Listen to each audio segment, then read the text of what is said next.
Let's put a smile on that face.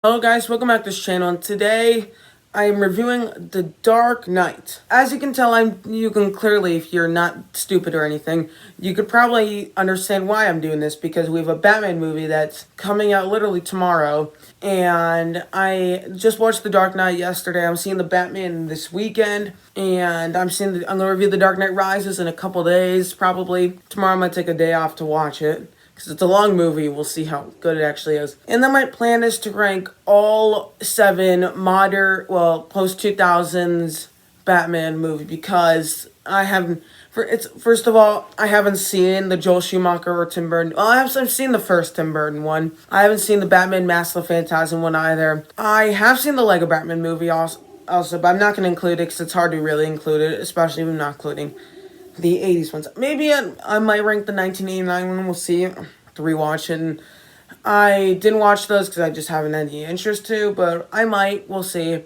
Probably not. It's probably too late. I would have probably done that a couple weeks ago. And then I'm gonna rank all the Nolan trilogy, of course, the DCEU Batman movies, including both Justice Leagues and Batman v Superman. I'm not gonna review this because eventually I'm gonna want to do a DC EU review franchise, and why, if I'm going to review those, why wouldn't I just review Man of Steel as well, or Wonder Woman 84, or Aquaman, or anything else?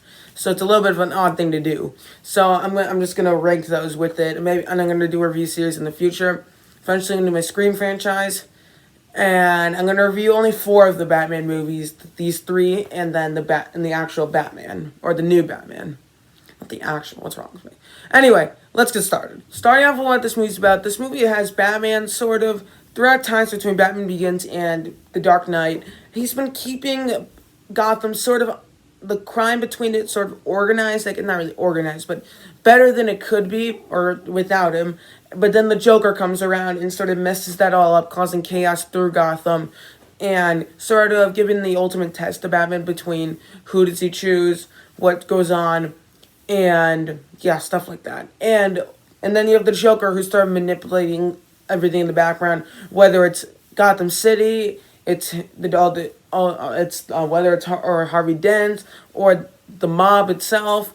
Yeah, and that's sort of what it's about. I know it's much more complicated than that, but I don't like going into too much plot detail, so there you go. Next up, you have the good, and overall, what I love about this movie, I mean, don't get me started on the Joker. I freaking love this guy. I'm gonna make this pencil disappear.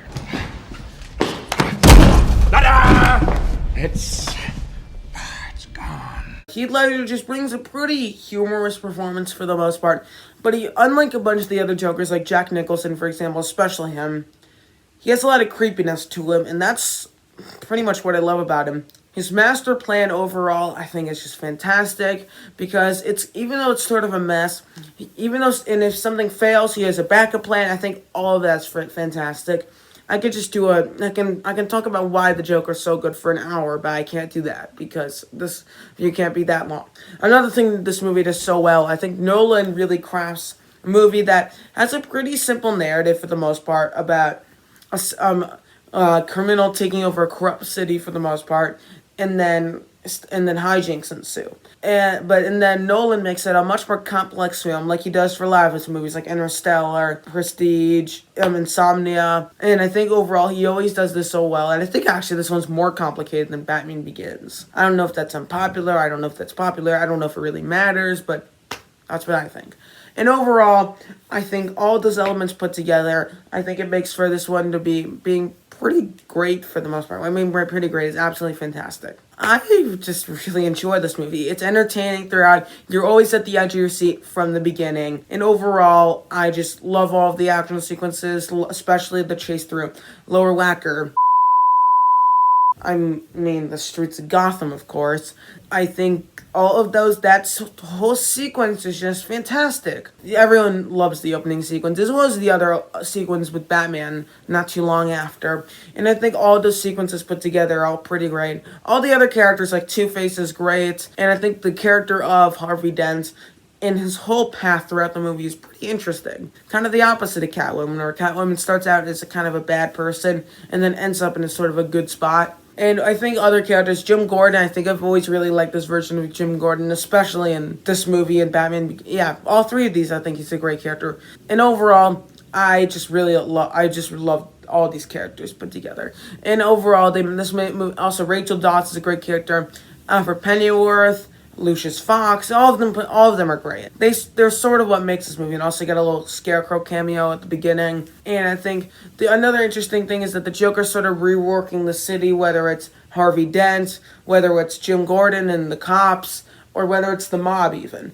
And I think the fact that he's able to tear the uncorruptible as Harvey Dent says. You either die a hero, or you live long enough to see yourself become the villain. And that's sort of what happened. Rather than dying, instead of Rachel dying, he lives instead to see himself become a villain. And that is Two-Face. And I think his character, I wish he was a bit more utilized or developed. I mean, he's developed just fine, but I wish he was a bit more utilized because I feel like the Joker overshadows him. And that's a good and bad thing. Good thing is, we love the Joker. Bad thing is, we just want more in Harvey Dent, just a little bit.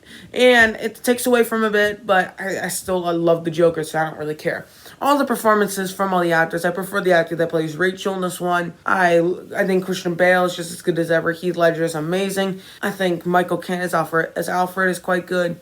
Morgan Freeman as Lucius Fox is pretty good. All the actors are great in this movie, and I think all the performances are great, and overall, this movie just works so well. I just freaking love it. I do have a couple issues here and there.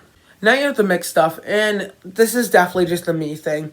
Because I live in Chicago, I find it a little hard to unsee these clearly Chicago locations. And the reason why I'm putting this here is because I never feel like Gotham comes to life in this movie because of that. Because I just see it as Chicago. Like, I can tell the Chase is Laura Wacker.